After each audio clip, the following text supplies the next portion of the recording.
You are listening to the Global Slovakia podcast, sharing Slovakia's untold stories, hidden heritage, and cultural treasures with the world.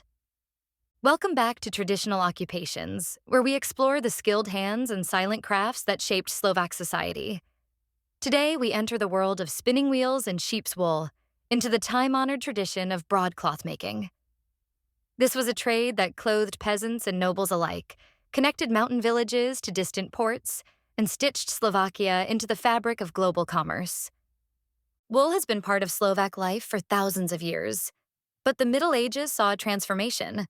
Sheep farming boomed, and soon there was enough wool for a new kind of industry: broadcloth production. This fabric wasn't just popular, it was essential. Poor families wore the rough, undyed variety. Wealthier households preferred finer versions, woven tight, dyed deep shades of red, green, or blue. But the real breakthrough came with the arrival of Wallachian sheep. Hardy, fast-growing, and low-maintenance, they made high-volume wool production possible, even in the mountain regions of Slovakia. By the 15th century, broadcloth makers were organizing into guilds. The craft became one of the most important industries in the Kingdom of Hungary. And by the 18th century, Slovakia had more than 1,200 workshops, supplying everyone from villagers to aristocrats. The northern towns along the Vai and Nitra rivers became centers of textile production. Cities like Skalica, Modra, and especially Puchov built reputations for quality. The broadcloth from Puchov was so prized it was compared to Dutch fabric, and considered even more durable, resilient, like the people who made it. Making broadcloth wasn't easy. Sheep were sheared twice a year. The wool was washed, dried, combed, and spun into yarn.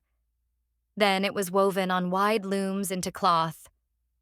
Next came fulling, a kind of felting to make it denser, and finally, dyeing.